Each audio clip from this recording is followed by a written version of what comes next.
আমাদের পূর্ববর্তী যারা নবী ছিল, যারা উম্মত ছিল, রাসূল ছিল, এদের উপরেও এই রোজা ফরজ ছিল।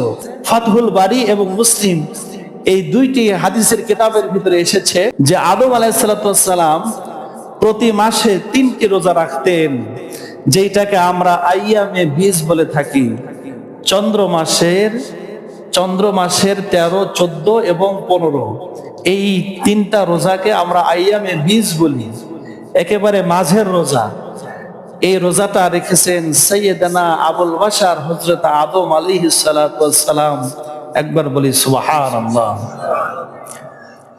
হযরত আদম আলাইহিস সালাম প্রতি চন্দ্র মাসের 13, 14, 15 3টা রোজা রেখেছেন।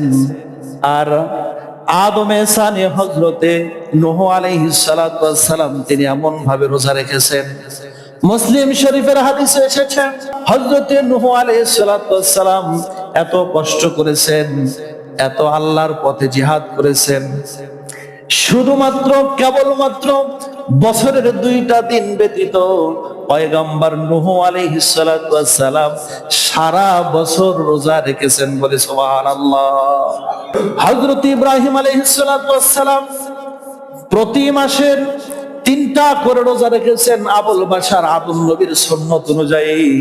হযরতে দাউদ আলাইহিস সালাম তিনি সারা বছর রোজা রেখেছেন, একদিন রোজা রেখেছেন আর একদিন রোজা ভেঙেছেন। অর্থাৎ তিনি একদিন রোজা রেখেছেন আর একদিন রোজা রাখেন না, এমনি ভাবে দাউদ নবী সারা বছর রোজা রেখেছেন। হযরতে মুসা কালিমুল্লাহ বছরের 40 দিন রোজা রেখেছিলেন। বলি সুবহানাল্লাহ।